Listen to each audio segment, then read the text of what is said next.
Recording on. Chapter का नाम, topic का नाम है न्यूटन्स लॉ ऑफ कूलिंग। गप नहीं करेंगे।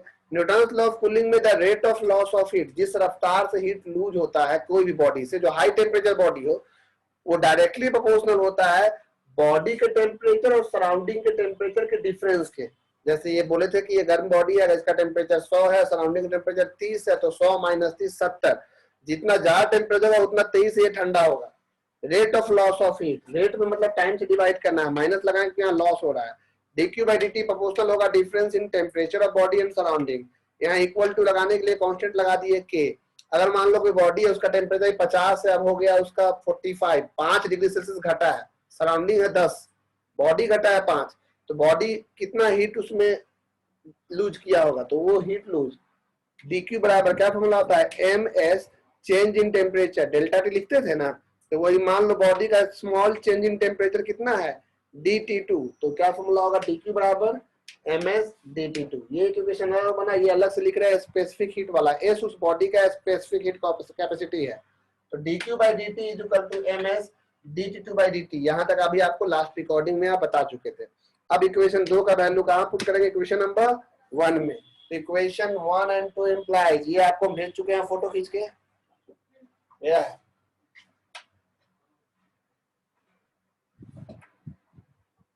तो अभी देखिए आप, पुटिंग द वैल्यू ऑफ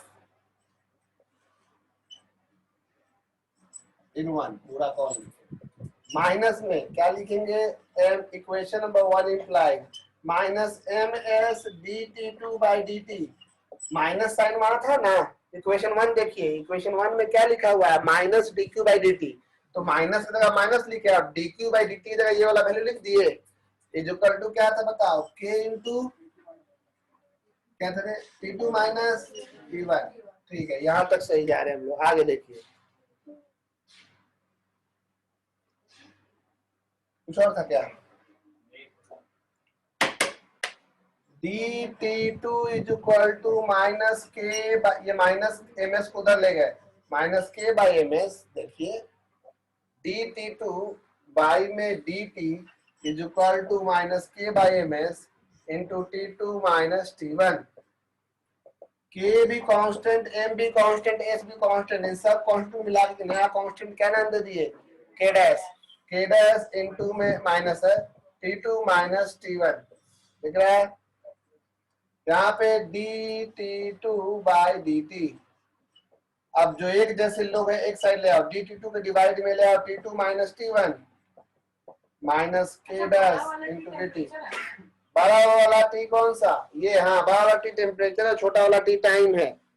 अगर एग्जाम में आता है state and explain Newton's law of cooling, तो यही आपको एक्सप्लेन करना होगा, जो कि चांसेस कम है। अब सुनो, दोनों साइड इंटीग्रेशन कर रहे हैं, integrating both sides, integrating both sides, integrating. अब स्कूल में जो भी हुआ हम न्यूमेरिकल सिखा देंगे आपको, बोथ साइड्स, दोनों साइड अगर आप इंटीग्रेशन करोगे तो integration of dt2 by t2 minus t1 is equal to minus k dash dt integration. ठीक है, 1 बाई x का integration log x, 1 by x का इंटीग्रेशन log x, तो 1 बाई x की जगह पे यहाँ पे कौन है पता है, t2 माइनस t1, तो इसका इंटीग्रेशन हो जाएगा log t2 minus t1 minus k dash into t। आपको पता होना चाहिए जब भी ऐसा कुछ लॉग लिखा था, आप बेस में कौन छुपा हुआ रहता है, e।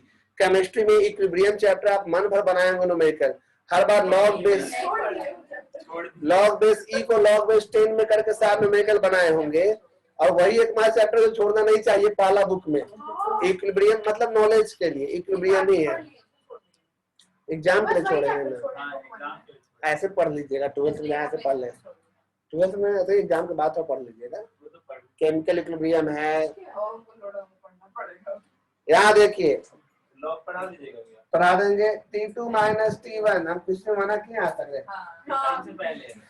उसका जरूरत नहीं पड़ेगा उतना एग्जाम में, केमिस्ट्री वाले सर का जितना जरूरत है उतने काम काफी है। एग्जाम के बाद केमिस्ट्री के पहले आप पढ़ा दीजिएगा लॉग, उतना लॉग को थोड़ी पढ़ना डिटेल में, 2-4 फॉर्मूला जानना है, लॉग टेबल देखने आना चाहिए। तो नहीं आता है, तो केमिस्ट्री का सवाल कैसे बनाया तुम, लॉग एंटी लॉग बाकी चैप्टर में यूज नहीं होता है, बता दीजिएगा, कोई बात नहीं।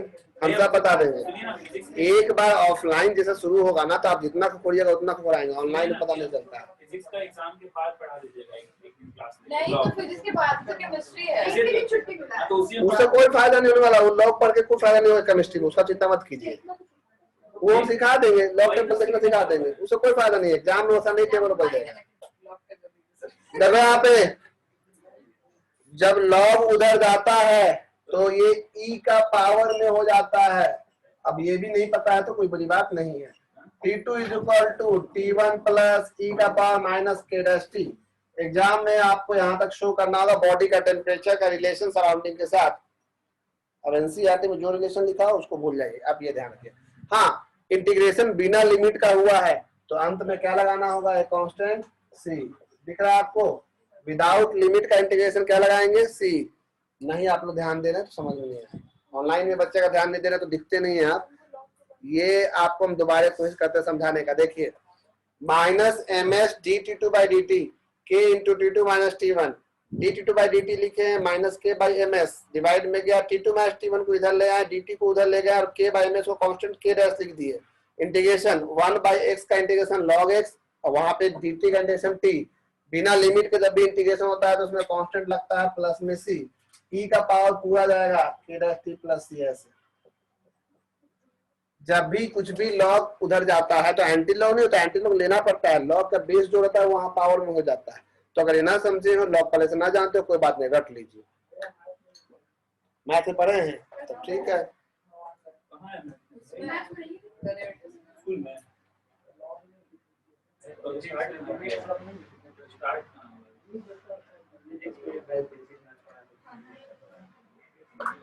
रिकॉर्डिंग तो ऑन है।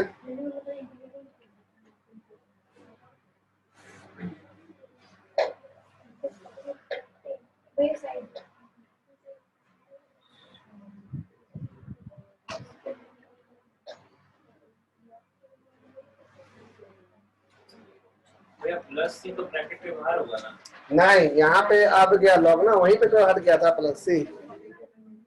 माइनस अंडर ना होगा, बस माइनस के ना होगा। क्या थी बाबू?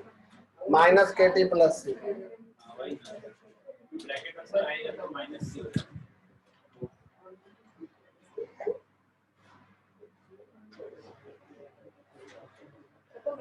हाँ, अभी खत्म नहीं, अभी तो शुरू हुआ है। सुनिए, इसका मतलब क्या हुआ, क्या है ये एक रिलेशन है बॉडी का टेम्परेचर सराउंडिंग के साथ। अगर इंस्टेंटली देखा जाए किसी भी क्षण कैसे कितने हिसाब से घट रहा है तो आपको वो इसी रिलेशन, इसी फॉर्मूला से निकलेगा। कितना टाइम बाद बॉडी का टेम्परेचर कितना होगा, सराउंडिंग अगर इतना है तो एक आधा घंटे बाद, 20 मिनट बाद कितना टेम्परेचर होगा, उसके लिए फॉर्मूला है। लेकिन आपके लेवल में इतना हाईटेक न्यूमेरिकल नहीं बनाना है। आपके स्कूल लेवल में जो न्यूमेरिकल आएगा, जो साइड बुक कॉम्पिटिटिव में भी जाएगा, वो न्यूमेरिकल हम सिखाने जा रहे हैं। उससे काम आपका हो जाएगा आसान। तो सीखिए, ये वाला बस हम फोटो भेज दे रहे हैं, घबराइएगा नहीं। अभी जो सिखाने जा रहा है उसको लिख लीजिए एकदम बड़ा अक्षरों में, यही आ रहा है एग्जाम में वो न्यूमेरिकल। अगर न्यूटन्स लॉ ऑफ कूलिंग आएगा कुछ भी उसका तो वही आएगा। अगर ये आएगा तो हम बार बार बोल रहे हैं। 11th का बच्चा हर बार आके बोलता भाई आप कुछ नहीं भिड़ा। अरे भाई हम लोग तो कोशिश ही कर सकते, नहीं आया तो कोई बात नहीं। मान लीजिए कुछ नहीं भिड़ा था। अरे भाई कुछ नहीं भिड़ेगा तो अकेला तुम्हारे लिए थोड़ी नहीं भिड़ेगा, 99.99% बच्चों के लिए भी वही होगा, है कि नहीं? फेल नहीं होता है। अपने बारे में अच्छा बोलो, अच्छा बोलो।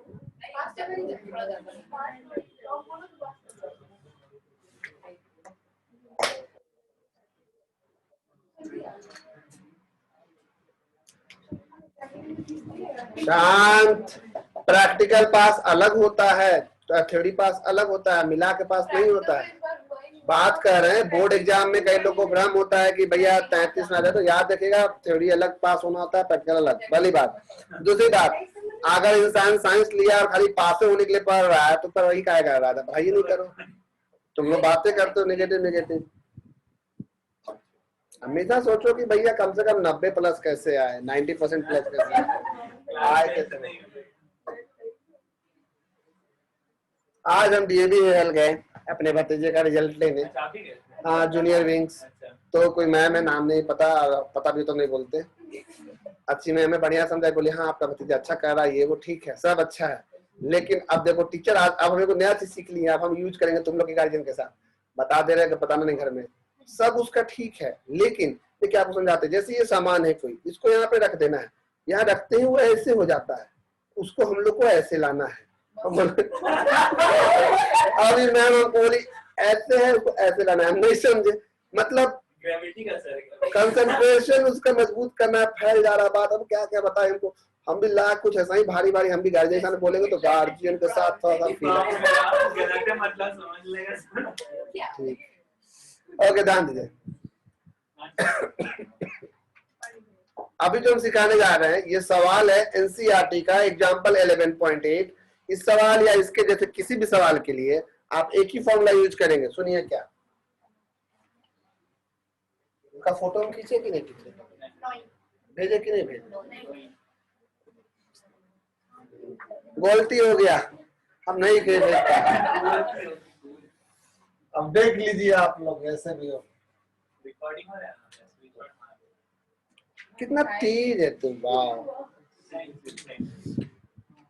फॉर न्यूमेरिकल्स, न्यूमेरिकल के लिए बस आप एक ही फॉर्मूला यूज कीजिएगा, change in temperature by change in time is equal to K into T2 minus T1, यानी कि change in temperature of body and change in temperature of surrounding, दिख रहा है आपको, तो किसी बॉडी का ये न्यूमेरिकल के लिए एक ही न्यूमेरिकल सिखाएंगे, वही आएगा, वही बना एग्जाम में आना है, बोले न्यूमेरिकल, ये बॉडी का टेम्परेचर और ये सराउंडिंग का टेम्परेचर, और ये के कांस्टेंट है, ये change in temperature of body है, ये न्यूमेरिकल है, हाँ तभी तो हीट लूज करेगा, लॉ ऑफ कूलिंग पढ़ रहे हैं, लॉ ऑफ हॉटिंग थोड़ी,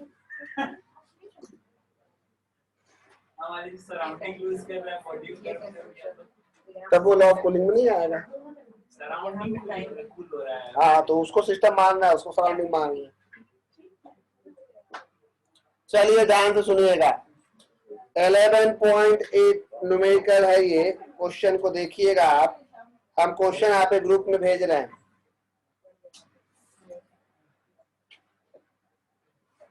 देखे क्वेश्चन गया आपको,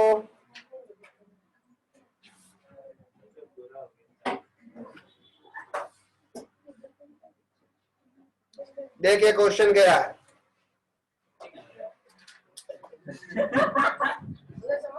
नहीं हम चाह रहे जितना छुपा छुपा के पढ़ाए बाहर तो लोग नहीं पता चले, तो उतना लोग पर्दा हटा हटा के पढ़ा रहा है, कौन बोला नहीं दिखता, हर कुछ दिखता है, इन लोग है कि बाहर वाला को ढेला मार मार के, हम लोग ट्यूशन आए, हम लोग ट्यूशन आए, सही ट्यूशन आया है इन लोग। ओके सवाल है क्वेश्चन नंबर 11.8, आप मैगी बना के लाए हैं एक पैन में, a pan filled with hot food cools from 94 degree Celsius to 86 degree Celsius, तो जो मैगी है 94 डिग्री सेल्सियस से 86 डिग्री सेल्सियस 2 मिनट में ठंडा हो जाता है, यानी कि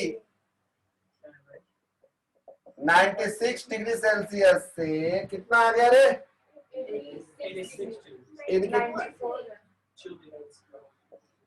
इन 2 मिनट, देखिए 2 मिनट में 94 से आ गया 86 में, और रूम टेम्परेचर कितना है भाई, यानी कि T1 जो है आपका 20 डिग्री सेल्सियस है, ये रूम टेम्परेचर है ना, तो कहता है कि बताइए 71 से 69 यानी कि 71 से 69 आने में उसको कितना समय लगेगा, सवाल समझ में आ गया, ये क्वेश्चन समझ में आ गया ना, देखो ये 71 से 69 है, ये अलग हो गया टाइम, ये अलग हो गया, तो देखो यहाँ ध्यान से, सराउंडिंग यहाँ कितना है, बोर्ड पे अच्छे से देखिए, आंसर देख के क्या फायदा, यहाँ देखिए प्रोसेस सीखिए ना, हम सबको पेज नंबर तक बताया, सब लोग आंसर देखा है, उसमें क्या है, देखो यहाँ तुम लोग तो फास्ट हो गया, हाँ बताते रहे।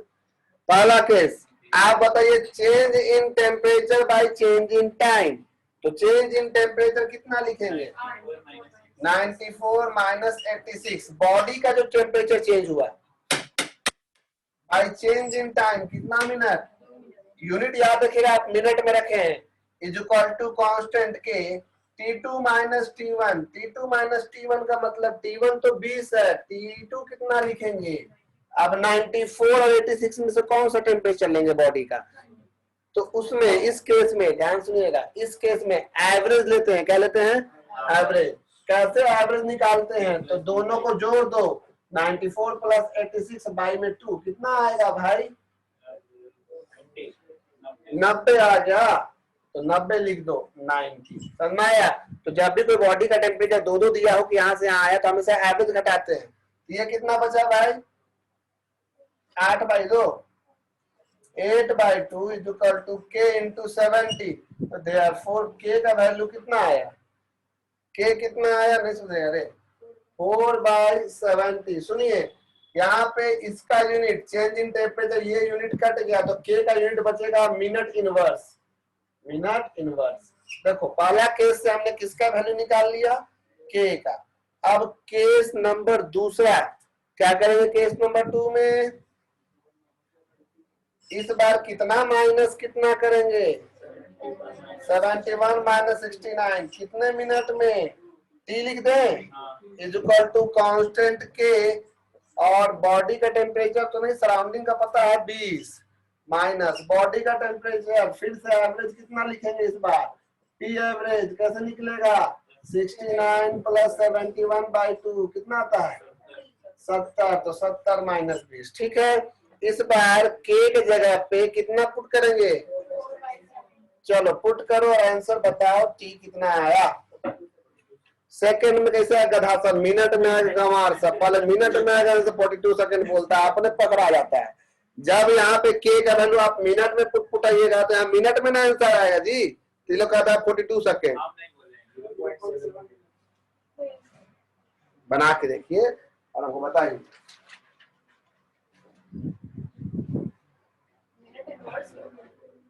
k का वैल्यू मिनट इनवर्स में आएगा, तो t का वैल्यू मिनट में आ जाएगा। 7/10 तनिक बना लो रे पगला। 0.7 मिनट। हाँ ठीक है, आंसर तो आपको पता है, बढ़िया है। अभी हम अलग से सवाल लिखवाएंगे ना, तो अपने मुंह बन जाता है सब। हाँ 0.7 मिनट। हाँ मोहंती साहब देख लिए, कुछ पूछ रहे हैं, बोलिए। भैया स्कूल में ये चैप्टर 5 मार्क्स का आएगा, क्या आ सकते हैं 5 मार्क्स का इस चैप्टर से? क्या क्या आ सकता है? ओके, यही है सब जो पढ़ाए वही आया, खत्म बात।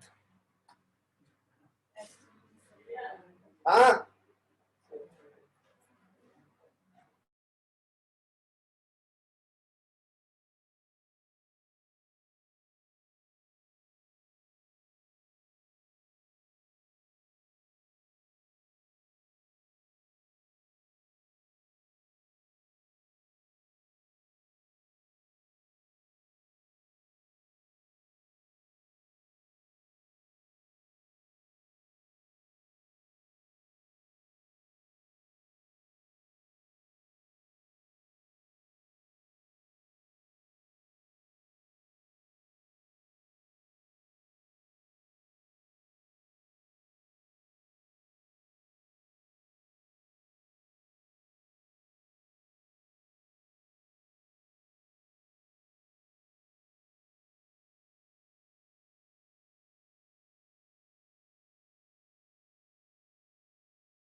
तो ये न्यूमेरिकल में मेरे ख्याल से आपको दिक्कत नहीं आया होगा। फिर भी अगर आपको दिक्कत आया है तो कुछ बोल सकते हैं। इस तरह का न्यूमेरिकल आप बना लोगे।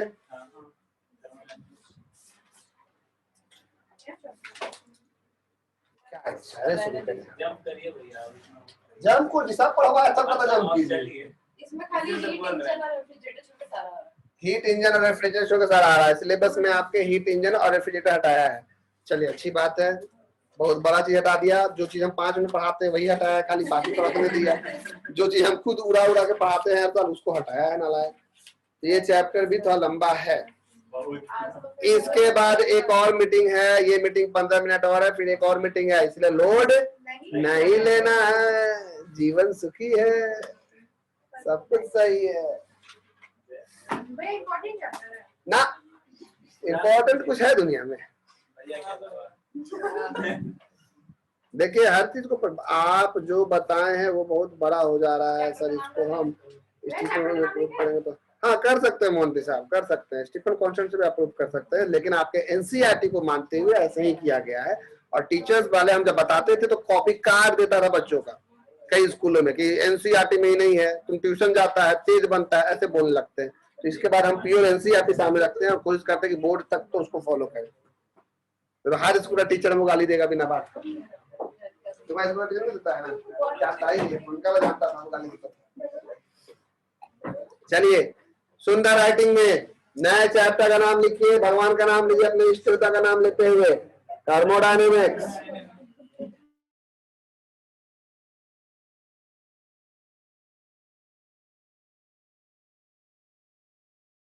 बस अपने अपने आप को मन में गाली देने का मन कर रहा होगा आपको या हमको भी, तो अलग बात है। देखो भाई समाज ही ऐसा है, हर टीचर फिजिक्स वाला बोलता है केमिस्ट्री वाला ही पढ़ा देगा, केमिस्ट्री वाला बोलता है मैथ्स वाला पढ़ा देगा, मैथ्स वाला बोलता है, ये चलते रहता है। लॉग टेबल मैथ्स वाला नहीं खींचता है फिजिक्स केमिस्ट्री वाला से। खैर तो हर कोई ऐसा है, हर कोई को अपने ही सब्जेक्ट लगेगा, बाप रे फिजिक्स और केमिस्ट्री है, मैथ वाला बोलेगा मैथ है, मैथ केमिस्ट्री वाला फिजिक्स और मैथ है, केमिस्ट्री ऑर्गेनिक इनऑर्गेनिक फिजिकल ऐसे। अब फिजिक्स वाला मजाक चल रहा है, केमिस्ट्री है मैथ है, इसमें थ्योरी न्यूमेरिकल दोनों है, इतना इतना कोर्स है, लिख सब अपने अपने चलता है।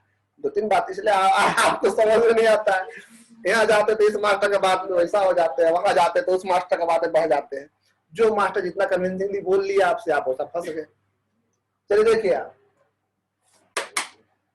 थर्मोडायनेमिक्स में हम लोग थोड़ा तेजी से बढ़ने की कोशिश करेंगे, ज्यादा आगे आगे नहीं जाएंगे, बस कुछ नालायक को छोड़ के जो कि बोलने के बाद भी नहीं बक बक उनका बंद नहीं होता है, उन लोगों को इग्नोर करेंगे। ऐसा होता है राक्षस प्रवृत्ति है कुछ लोग, जो अभी ऑफलाइन में दिख रहा है ऑनलाइन में नहीं दिख रहा है, अब जो हो अपने आप को समझ रहा होगा,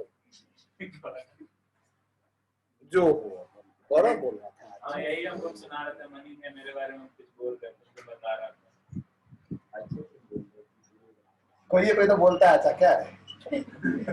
टॉपिक का नाम है zeroth law of thermodynamics, zeroth law of thermodynamics.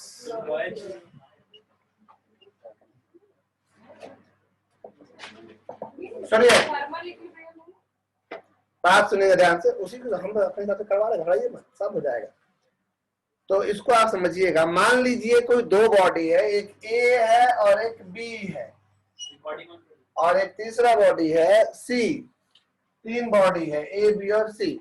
मान लो ये जो ए है वो जो है बी के साथ थर्मल इक्विलिब्रियम में है, और ये जो है वो सी के साथ भी थर्मल इक्विलिब्रियम में है, दिख रहा है। ए जो है थर्मल इक्विलिब्रियम से बनाता है ना हीट लूज करेगा ना हीट गेन करेगा, दैट्स कॉल्ड थर्मल इक्विलिब्रियम। दो बॉडी जब कांटेक्ट में है, ना हीट लूज करे ना हीट गेन करे, तो हम कहें कि ये थर्मल इक्विलिब्रियम अटेन कर चुके हैं। तो मान लीजिए कि कोई एक बॉडी है जो ए जो है वो बी के साथ थर्मल इक्विलिब्रियम में है, और ए जो है वो सी के साथ भी थर्मल इक्विलिब्रियम में है, तो बी और सी भी आपस में कौन से इक्विलिब्रियम में होंगे? राम मोहन का भाई है और राम सोहन का भी भाई है, तो मोहन और सोहन भी आपस में क्या होंगे? भाई होंगे। कितने या मोहन सोहन भी आपस भाई में, जो भी है। अगर ए जो है बी के साथ भी थर्मल इक्विलिब्रियम में और सी के साथ भी थर्मल इक्विलिब्रियम में, तो बी और सी भी आपस में क्या होंगे? थर्मल इक्विलिब्रियम में होंगे। यही है कौन सा लॉ? Zeroth law. लिखिएगा, if two bodies are in thermal equilibrium, if two bodies are in thermal equilibrium, if two bodies are in thermal equilibrium, if two bodies are in thermal equilibrium with a third separate body, with a third body separately लिखेगा, with a third body separately, if two bodies are in thermal equilibrium with a third body separately, then then both bodies are also in thermal equilibrium with each other. Then both bodies are also in thermal equilibrium with each other. Then both bodies are also in thermal equilibrium with each other. This law is called zeroth law of thermodynamics. This law is called zeroth law of thermodynamics. कोशिश कीजिएगा, शुरुआत में आपको लग सकता है कि सब इजी चीज आ रहा है, लेकिन इसको ध्यान से समझिएगा, नहीं तो बड़े क्वेश्चन में फंसिएगा। फर्स्ट लॉ ऑफ थर्मोडायनेमिक्स, इस चैप्टर से सवाल कैसे आते हैं? टीचर इसमें ग्राफ का सवाल देंगे, सिर्फ ग्राफ का ध्यान रखिएगा, क्या आएगा उसमें हम जोड़ देंगे आपको सवाल पे। कोशिश कीजिएगा अंत में जो मेन पढ़ाई हो रहा है इस चैप्टर, इस से सीधे वही सब सवाल आएंगे जो आप पढ़ रहे हैं, पर डिटेल में भी बहुत नहीं जा रहे हैं। First law of thermodynamics, first law of thermodynamics, first law of thermodynamics conservation of energy पे बेस्ड है। अगर आपको इसका कोई स्टेटमेंट पूछेगा तो आप बोलिएगा energy can neither be created nor be destroyed, it only transfer from one form of energy to another. मान लीजिए आपको वेतन मिलता है, आप कहीं काम कर रहे हैं और वेतन में मिले 100 रुपए, आप उस 100 रुपए से हो सकता है कि अपना जितना भी काम है वो काम करोगे, काम जैसे कि रेंट देना, चाहे घर पे रहते चाहे फ्लैट है आपका, EMI देना, जो भी है, 100 रुपए बात बोल रहे हैं, आपने 70 रुपए तक का उसका खर्चा किया, खाने पे, रहने पे, घूमने पे, और आपका काम का खर्चा बच गए 30 रुपए, उसको आपने बैंक में जमा कर दिया ताकि आपका इंटरनल स्ट्रेंथ, आपकी सेविंग बढ़ सके, तो वो +30 हो जाता है। एनर्जी कहीं बर्बाद नहीं होता है, वो सारा एनर्जी कंजर्व रहता है। तो इस तरह से जब भी आप कहीं पे भी आपको एनर्जी मिलता है तो उस एनर्जी का यूज करते हो दो तरीकों से, एक तो उस एनर्जी से आप काम करते हो, और दूसरा जो बच जाता है वही आपका इंटरनल स्ट्रेंथ, इंटरनल एनर्जी बढ़ा देता है ना। ठीक उसी तरह से जब किसी सिस्टम को आप हीट सप्लाई करते हो, डेल्टा क्यू जो है amount of heat supplied, amount of heat supplied, और W जो है वर्क डन है। मान लो आपने कितना अमाउंट ऑफ हीट सप्लाई किया, डेल्टा क्यू, तो कितना वर्क आपका गया, कितना वर्क आपने किया। अब ये काम होने के बाद कुछ पैसे बच गए, तो जो बच गए वो आपका कौन सा एनर्जी बढ़ाएगा, इंटरनल एनर्जी को हम लोग दिखाते हैं डेल्टा यू से, ये कहलाता है चेंज इन कौन सा एनर्जी, इंटरनल। इसके बारे में अलग से बात करेंगे, केमिस्ट्री में आपने सुना होगा काफी इसके बारे में। तो इसको हम लोग किसे दिखाते हैं, तो डेल्टा डब्ल्यू भी लिखते हैं ताकि आपको वर्क डन डेल्टा से भी चलेगा आ गया। तो डेल्टा क्यू बराबर क्या लिखा आपने, delta U plus delta W, जो आपने हीट दिया, और डेल्टा क्यू बराबर delta U plus delta W. यही आपका कौन सा लॉ का मैथमेटिकल फॉर्म है, फर्स्ट लॉ का। क्या हुआ बताइए, delta Q is equal to delta U plus delta W. अब इसके बारे में ही पूरा इतिहास पढ़ाने वाले हैं, यहां से गौर से समझिए। ऐसे ही खराब है, delta Q is equal to delta U plus delta W, first law. या इसको आप ऐसे भी लिख सकते हैं, D Q is equal to D U plus D W, या इसको ऐसे भी लिख सकते हैं आप, D U is equal to delta Q minus delta W, दाएं बाएं करके। तो यही आपको कौन सा लॉ का मैथमेटिकल फॉर्म है, फर्स्ट लॉ का। तो अगले मीटिंग को ज्वाइन कीजिए, ये मीटिंग बस 1 मिनट बचा हुआ, अभी इसके बारे में हम एक्सप्लेन करेंगे उस मीटिंग में, ठीक है। अगले मीटिंग के पहले आपको हम 5 मिनट का ब्रेक दे देते हैं, मैक्सिमम ब्रेक 5 मिनट का ब्रेक। राजकुमार बनमाल ने कुछ पूछा है, आपने जो कुछ भी पूछा है राजकुमार भाई, स्टीफन बोल्ट्जमैन लॉ डिलीट हो गया है क्या? हाँ वो डिलीट हो गया है। अभी हम पढ़ाएंगे स्टीफन बोल्ट्जमैन कांस्टेंट, ये सब घबराइएगा मत,